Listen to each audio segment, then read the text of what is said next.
I was casually speaking to Peter Renton this morning, and I said, what should we talk about this afternoon? And risk's quite an important subject. And he said, no, it's the most important subject, which is very interesting, given that generally people go to the stream which is about making money rather than avoiding losing it. To save time, as there's so much to talk about, I think we can take the names as read, going from left to right. Roy, Jerome, Ilya, Jaidev, and John.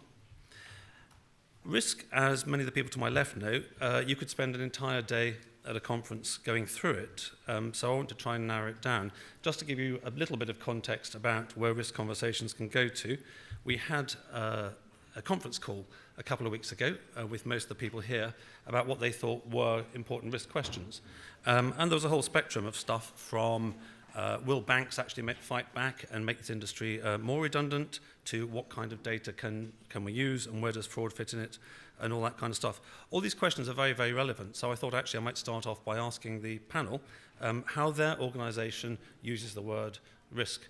I've been involved in the city with risk for 30 years. How it's been used has changed throughout. Quite often these days people confuse risk and regulation. A little bit of background though, which you should be all familiar with. I went on holiday. Now, that's probably not the bit of the background you need to be familiar with, but I was on holiday for 2 weeks. Let me just cover the last week in northern Thailand. In the last week, Trust Buddy, as you may have noticed, kind of blew up by something that looks like an internal fraud. On the London Fintech podcast, which I host, John Reagan, a co-founder, angel investor in Platform Black, was speaking about a really large loss that Platform Black took a couple of years ago. That's been much rumoured about in the marketplace, but not talked about directly. If you'd invested in a single asset in that one, you'd have lost a significant amount of money. And then the other thing that happened on my holiday last week, I'm glad to say I knew none of these things as I was away, was Syndicate Room, who, although their equity, an individual equity asset, has a lot of things in common with an individual loan asset in the high-risk category. Syndicate Room published the first in-depth analysis of something that had entirely blown up on their platform. So the industry really is growing up, and risk can mean many things. So just very briefly, guys, if you could just say what risk means, starting with you, Roy, in LendInvest. I think it means for us making sure we understand what the business model is, the risks that as a business we entertain when we lend money to our clients. Mike would help, wouldn't it? Thank you. Yeah, just what I was saying was that we have a secured lending model, a short-term secured lending model. So clearly, for us, risk is around understanding the framework in which we work. So there's a number of parameters and tolerances that we need to be aware of when we're lending money. So not just in terms of pure underwriting, but at a more broader and macro level around the concentrations we have in certain areas, certainly how we underwrite cases, and then how we monitor our risk on a daily, monthly, yearly basis. And when you look at the businesses that have got it wrong in terms of risk, it's those that have actually lost sight of what they're intending to do and have gone off track. And then you realise that once the tide goes out, they realise that they're swimming naked, as Warren Buffett would say. So risk is very much about understanding where you're at, what your business is, what the risks are to your business, and then monitor them to an inch of their lives. And I think if you've got a good handle on that, then you've got an idea of where your risk is going. I think there is a lot of literature about risk. So I think when it comes to alternative finance, this literature applies, right? Although we have a different way of doing business, we're subject to similar risks to other financial institutions. The risk is part of doing business. Things are unpredictable, but there are ways we can control the odds, and the way we can ensure that when things happen, we have a plan. So risk management is very much about ensuring that we deliver against some expectations in a controlled way. And this is not just about the credit risk of lending, it's all the risks we have in the organization. And I think the ones you've pointed to are more about operational risk, reputation, strategic risk, all of them. So I think the playbook of listing of the dimensions of risk and making sure that we have a plan against those, and we decide which ones we want to control more than others, does apply to this industry like it does to anywhere in financial services, with some nuances. For instance, on credit risk, for a marketplace, we don't own that risk. We don't have actual lending on our balance sheet, so we don't own credit risk, but we have a responsibility to manage credit risk very carefully on behalf of our investors. So in a way, credit risk is a risk for our investors, but it's a reputational risk for us. If If we don't do it well, we won't have any investor. So that these kind of nuances have to be understood, and roles and responsibilities clearly defined from there. But it's part of doing business, and I think like in every financial institution, it's definitely owned by the business team ultimately, not by the risk team. The risk team is there to help, not to own the risk. For us, risk is a lot about, it's really at the core of everything we do. I think when we started out, we spent the most of our time thinking about risk, and particularly because in our business, it's the interplay of risk and product that is quite a stable trade-off. So we can make our product really difficult to use, and we will end up taking virtually zero risk, or we can make our product quite easy to use for our borrowers and take on quite a significant amount of risk. So I guess always we're looking to invest in risk and figure out how we can sort of like Pareto improve this trade-off. So yeah, I spend more than half of my time dealing with risk and product. So it's very much at the core, and it means like everything to us. Thank you. So as somebody said, risk, the way we think about risk is, well, we have an intent, we want to do something, and we expect an outcome from the market, from our customers as a result of doing what we intend to do. So risk can come from either we failing to do what we intend to do, or the outcomes in the market being different from those that we expect. And the outcomes in the market can be different because of competitive forces, because of strategic forces, or because of macroeconomic forces. And it's a combination of either failing to do what you think you're going to do, or not getting the outcomes you want is risk, in its most simplest sense. And it can take all sorts of forms, as Jerome was mentioning. It could be credit, it could be operational, it could be strategic. But again, making it simple, the three risks that today I worry the most about when I think about our business is, what are the most valuable things that we hold? We hold our customers' money. We could lose that. And we could lose that because we get credit risk wrong, or because we could lose that because we get fraud wrong, internal fraud or external fraud. The second most valuable asset that we hold is customer data. We could lose that because we are careless with it or we get hacked. And the third most valuable asset that we hold is our reputation. And our reputation is not entirely just in our control. It's also dependent on what people on this panel do and a lot of other platforms outside do. And thus we have what I would call a collateral risk of a bad player in the industry. And what we need to do to make sure to minimize that risk is work with our industry association, the PDPFA, to hold high standards for ourselves. But also, personally as a platform, build ourselves to credibly differentiate ourselves from others, as well as build ourselves to a scale where we are resilient to either an external event that is not in our control, be that macroeconomic or competitive. Whenever that bad thing happens, and it is going to happen in the next couple of years, we need to make sure that we are at a scale that we can withstand that bad news. So that's the way we think about risk. Yeah, definitely. I think the other panelists have pretty much covered the breadth of the possible business risks out there, and definitely we're concerned about all of these: operational, marketing, regulatory. Me personally, as the Chief Credit and Risk Officer, my domain is really de-scoped to three main things. So it's credit risk, fraud risk, and portfolio risk. And I think the first two, everyone on this panel, all of our companies really share. And the third one is kind of unique to balance sheet lenders, where because our risk exposure is over the course of several years, we do have to spend a little more time basically monitoring the portfolio and doing sensitivity analysis and forecasting to make sure that the portion that we hold on balance sheet is really going to be sustainable going forward. As you've got the microphone, John, maybe you can follow up on an interesting point. I was listening to the very praiseworthy podcast by Peter Renton with your CEO. And there's an interesting distinction in that in America, by and large, there tends to be a data-driven approach to risk management, whereas in the UK, by and large, I'm thinking of LendInvest as an example, they're in the podcast talking about this, they'd be rather horrified at the idea you could use, for example, property data to measure risk. The thing that stuck in my mind was some statistic that at the moment Avant do, in an automated risk fashion, roughly 50% of the things on computers, and it just goes straight through. And that your aim is to get that up to 90%, which I found that's amazingly fascinating, given you've got to include all the fraud risk. and all that sort of stuff. So would you like to speak to the extent to which you guys are looking to and succeeding at, by the sound of, given that you're, as I understand, the fastest growing platform in the world to 1 billion in 2.5 years, how you're doing about managing all of this data to do it automatically? Yeah, definitely. And the numbers you cited are correct. So today we're at roughly 50% of our loans are approved without any human intervention. So through basically credit risk, fraud risk, verifications, and to issuance. And we're really looking to get that number up to 80 to 90% by end of the year, middle of next year. And what we do is a progressive verification strategy. We really believe that most people who come to us are kind of open and honest people just looking for a quick way to access funds. And as a result, most of our customers are not really fraudulent. We look at a variety of data sources, I think something like 12 to 15 different data sources. And for most of our customers, everything basically matches up. You have a name that matches your address, that matches your phone number.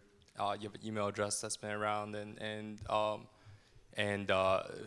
you know, been certified as valid. And for those customers, we really don't feel the need to do any sort of additional kind of fraud risk verification.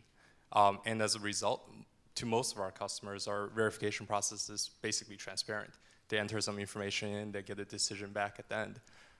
What we mean when we say progressive verification is that for some of our customers, the data is non-existent or it doesn't match up. And that's when we start kind of, you know, decision tree model, introducing additional checks and requesting additional information. So the goal is for the greatest majority of our customers, for the verification process to be extremely kind of seamless and painless and transparent.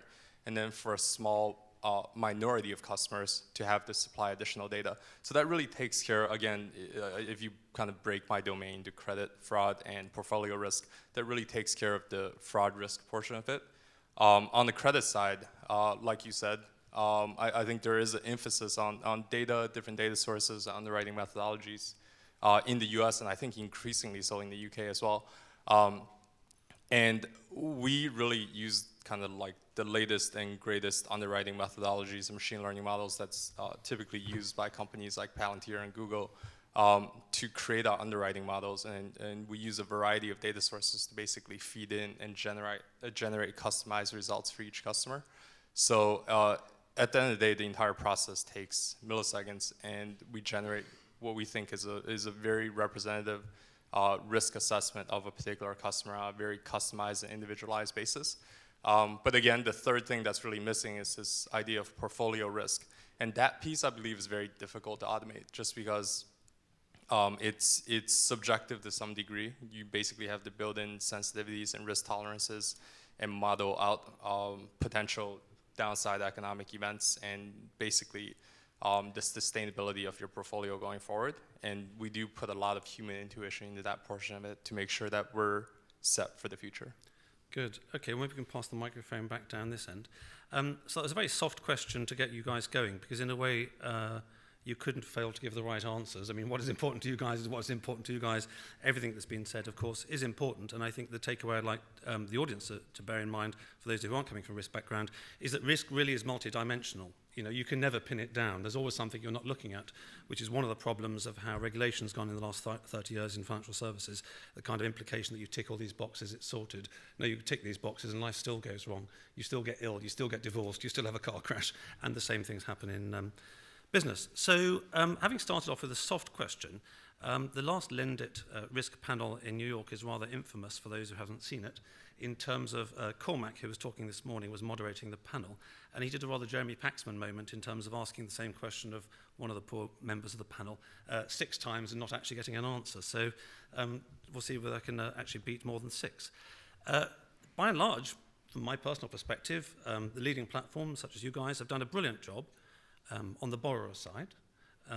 You've created some excellent assets, you've created some excellent track records. Maybe the tide is rising, which helps a little bit, but nevertheless it's been very good. I've been very critical of how poorly the information has been portrayed to the investors. And I ask a very simple question, and I've never yet got an answer, so we can see whether we'll get a good answer today. And maybe I'll ask the people in the audience this. So you guys just consider, I give you each £5,000, and you give £1,000 to each of these guys here. I'll even be nice. I'll give you half an hour or an hour to look at their websites. How well do you think you would know how much risk you were taking? Which is the riskiest one to put it in? You know? So if I give you £1,000, in 5 years' time, am I likely to get back 1,400 to 1,500, 1,100 to 1,700? That's the question. So, Roy, while the microphone's coming back, you can think on your feet.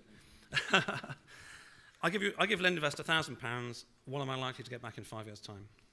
Well, working in risk, I'm not a betting man, so I probably wouldn't invest it in a peer-to-peer platform anyway. Maybe we edit that bit out of the video, actually. Is that my answer? I'm not sure. I'm going to sort of probably sit on the fence. I'm not sure there's a clear answer to it, because what gains an investor confidence, I think, to some degree, is longevity of existence. I mean, there's been some great work done, I know, in the stress testing environment to show how well a company would actually survive a recession. There's lots of good work around some of the file gradings, which comes out on the websites. But fundamentally, it's all indicative. It doesn't actually demonstrate this is what you'll definitely get back. And in a way, I would say that's quite a good thing, because the capital is at risk in investment in a peer-to-peer platform. How much capital is at risk? If I can be Jeremy Paxman for a minute. At my company, I couldn't possibly say. But as a generic answer, if you're investing in a peer-to-peer platform, you get a good return, but your capital is at risk. And we shouldn't hide that fact to any investor. It's a risk-return situation, just as investing in the equity market is a risk-return factor. You get a higher return for more risk. Provided that is made very clear to investors and they can see what you do internally to actually mitigate your risks in terms of underwriting and risk management and all those good things, then they should be able to make an informed choice. But there's a bigger debate here about, I think in the market and through advisors, how do investors make informed choices in the peer-to-peer market? Yes, if they can't tell the risk. Well, it's a very important subtopic. Let's keep it going on because the time will go by. So you're very lucky, Jerome, because you've joined recently, so you can say, I didn't actually know yet, but I'll know next week. I can give you a point of view, because I spent a good amount of time with my new colleagues, and they gave me lots of good information. And I've done my research. So I think the question you're raising is obviously very key. The first answer to that is transparency, right? Given the situation with these the platforms where the risk is carried by the investor, in the case of Funding Circle, we owe investors full transparency on the performance of our assets. And this actual performance track record should inform their view for what the future might look like, given full transparency on what the past has been, provided at the most granular level. So our investors can download from the website the performance of every account month by month. So if I give you £1,000 in 5 years, what am I likely to get back? Then the answer to your question, I think that's about informing how things have gone so far, right? Full transparency. Then the question going forward is twofold. One is, what is the investment strategy you're going to follow? And secondly, what is the economy going to do, right? On the first one, that's your choice. We have investors who choose to cherry pick single companies. When you do that, the law of statistics don't apply, right? And we invite them not to do that. We advise to spread the bets, because if you don't, you might pick the wrong bet and you might lose everything, right? So that's definitely depending on what people do. If they choose to invest in A-grade segments, the losses will be statistically proven lower than if they invest in D-grade segments, right? So that varies quite a bit depending on what people choose to do. We also have lots of investors who invest in a segment and then they use our secondary market to resell their shares and reinvest in a different type of shares. So the portfolio is actually dynamic. So to answer, the last point is what is going to happen in a recession? Because I think that's very much the main question then, right? I think as an industry, we have an opportunity to do better in transparency and helping articulating these scenarios. What we have today is good because the loss rates are very low. The returns are pretty healthy.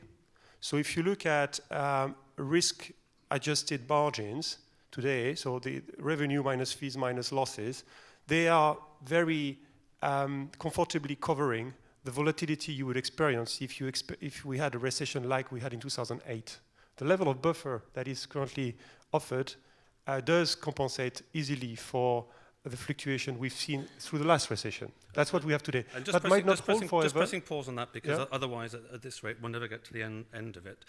One thing I think needs to be emphasised in terms of what Funding Circle done, and you were the first people to do it, LandBay are now the second, is in terms of what you say, the downside scenario, and I find this relatively shocking. There's only 2 firms in the UK who've performed an external stress test Yes. to the Bank of England numbers. And so you guys have got there on the website, which says actually if we take the Bank of England scenario, which are the ones the banks have to do, you will lose X. And X isn't actually very much. That's true, but we don't think it's enough. Actually, we firstly No, we would love. That's fine, but I'm making the point that even if it isn't enough, everyone else hasn't done it. There's only two firms that have done it.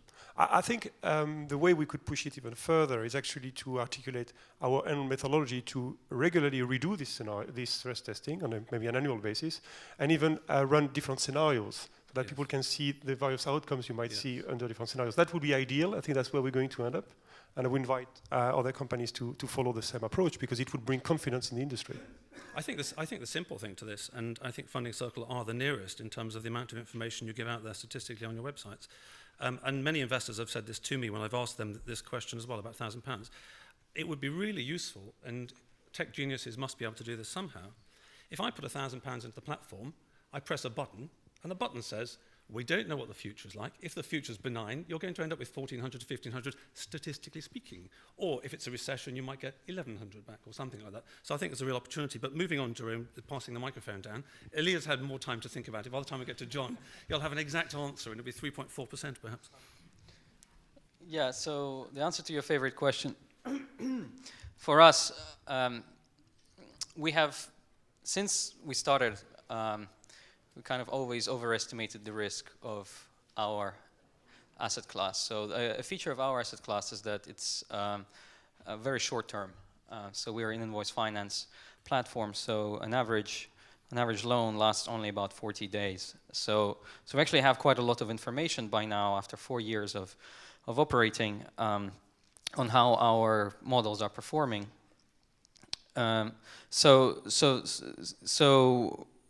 You know, whilst I agree with the general approach that we should stress test our portfolio and so on, but the secured element of our lending, you know, adds a bit more comfort to us that what we're actually the asset class is corporate payables. So it's, you know, like Google owing a small business some money for like the printers that it bought in that it's paying on like 30 days. So there's an element of security there which reduces the risk. But to answer your question, statistically speaking, in 5 years, if you invested £1,000 on MarketInvoice, you should be expecting to make something like £300. So 1.3 thousand, 1.35 thousand after 5 years. Do you have a plus or minus on that? Rosy scenario, pessimistic scenario? Yeah, it's actually not, like so far it's difficult to see how such a short duration class will perform through a recession.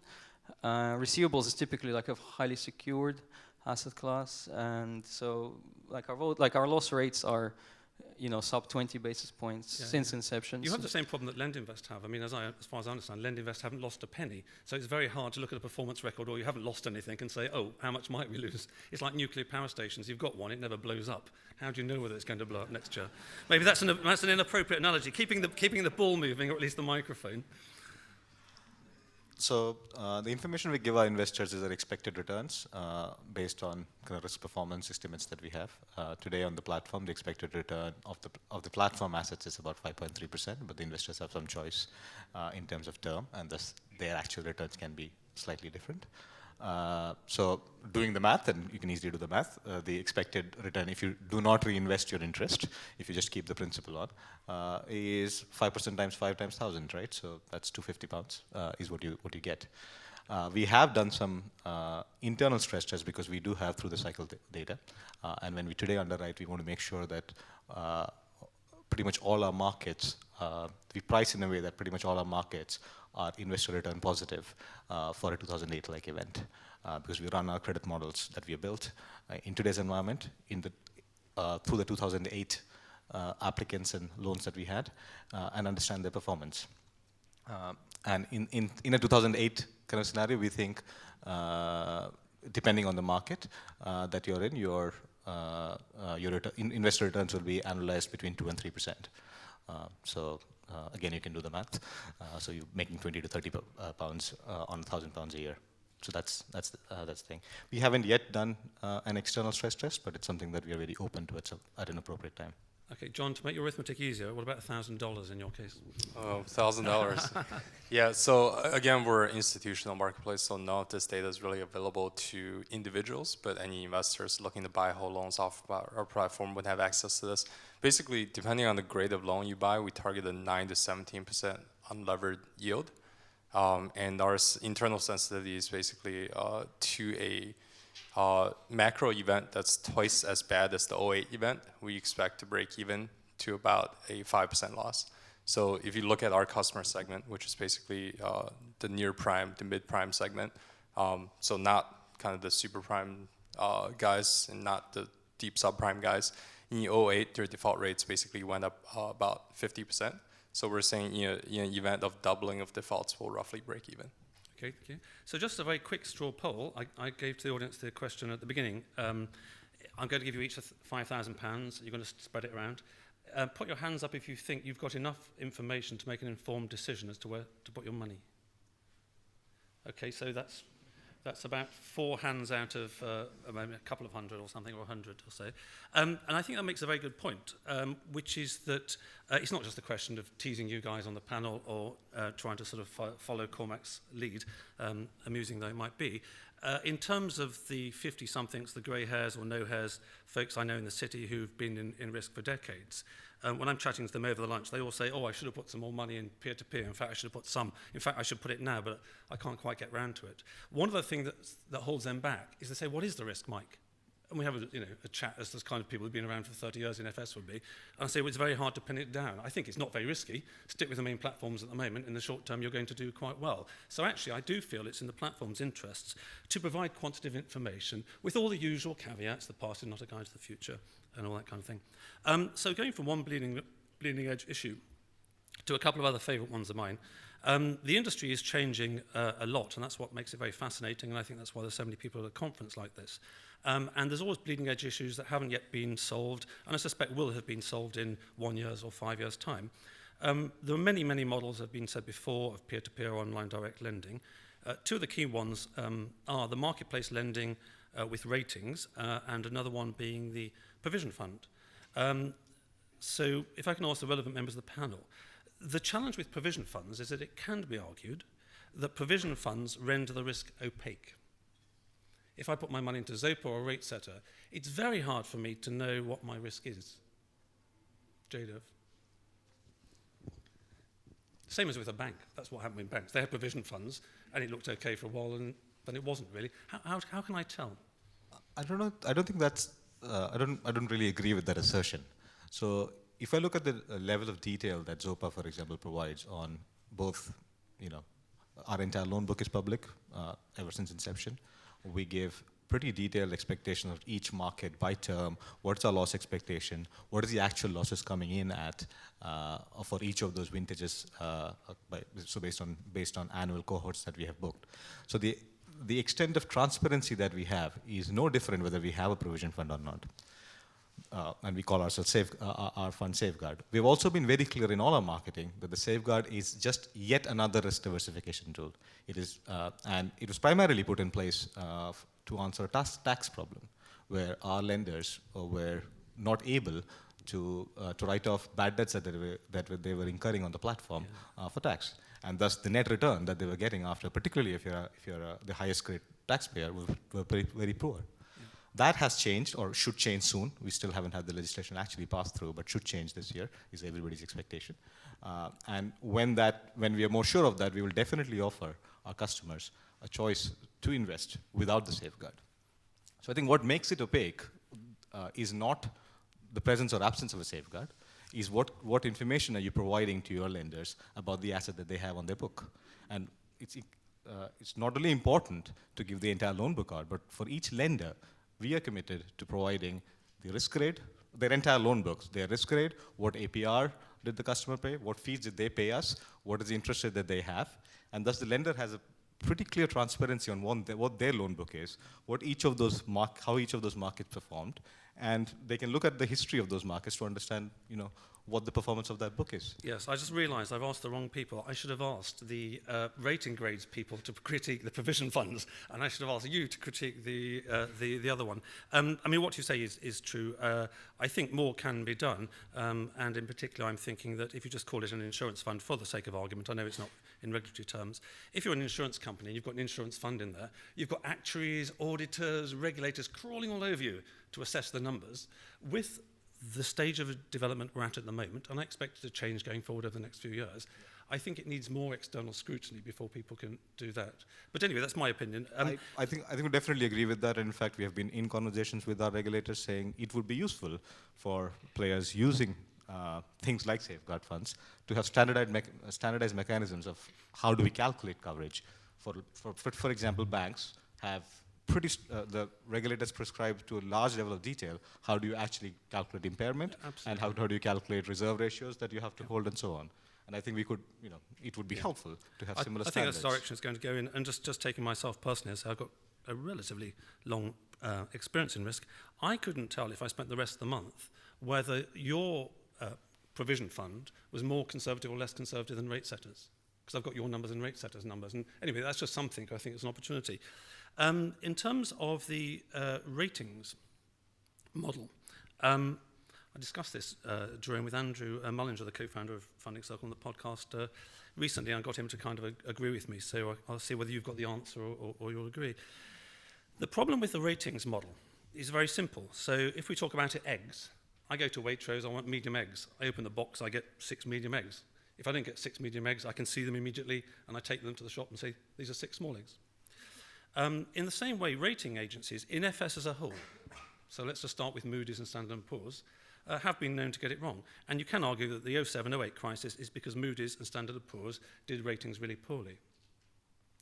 When I come to you, how successful are you, and how can I tell, at rating an A as an A B as a B, a C as a C, a D as a D? Now, in the world we live in, I don't expect you to be 100% successful, but are you 10% successful, 50, 90? And again, how do investors tell? Because if my mum's sticking stuff in there and she's going for the A's and B's because they're low risk, she really wants to make sure she's got A's and B's and hasn't got a sort of, I'm mixing my metaphors, a small egg.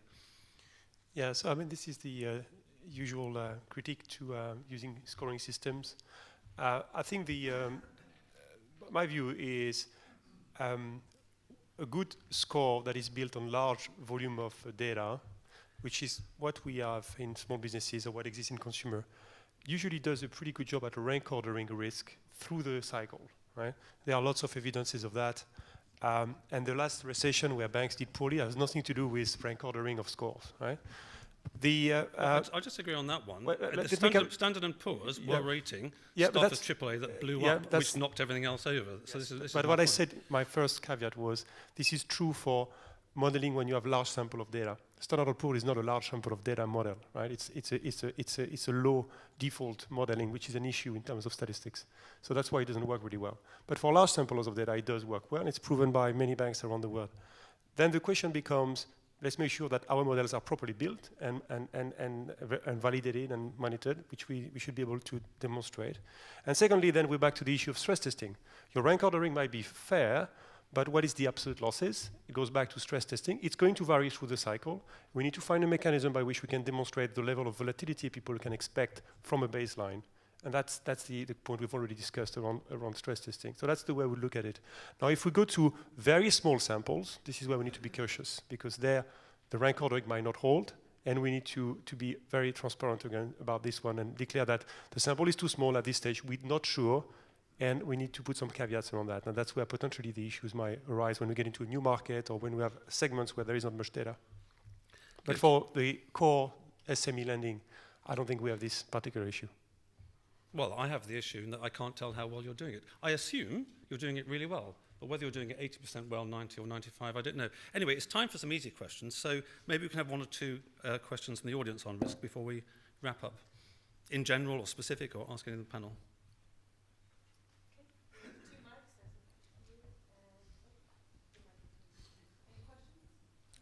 Question to the panel. Aside from credit, what other emerging risks would each of them consider to be the most important in their organizations?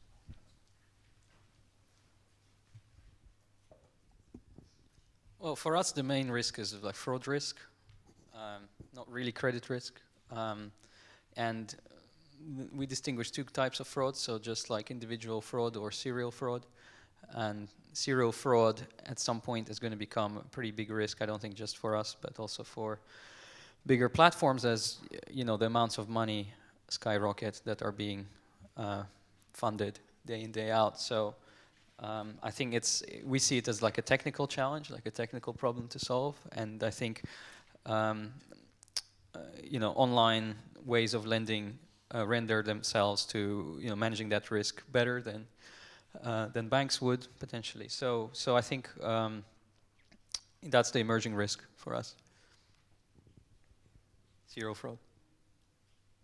Since I have the mic, as I said, the other risk that we worry a lot about is customer data and making sure that's secure. We hold lots of, we have lots of UK customers, and we hold lots of data about them, and making sure that both from internal fraud and external hacks is secure is an important thing that we focus on. There is always what I would call macroeconomic / strategic risk, which we need to monitor and really stress test our businesses towards to understand how would we perform in different macro conditions, be that the economy worsening or interest rates rising, and so on. So there are other macro things that we look at which are not platform specific, but can definitely impact us. Yeah, just to echo what you guys just said, definitely fraud risk. You kind of see it just quarter by quarter increasing. So systematic and kind of just fraud ring attacks are increasing, and we just have to be ever more kind of vigilant to those attacks. Time for one very quick question. Hi, my name is Anna Hockford. I work at FG Lawyers, a law firm in the Netherlands.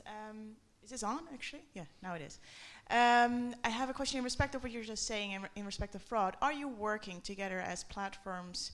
You know, if one of you have identified fraud, do you share that information between within the market itself, within the sector?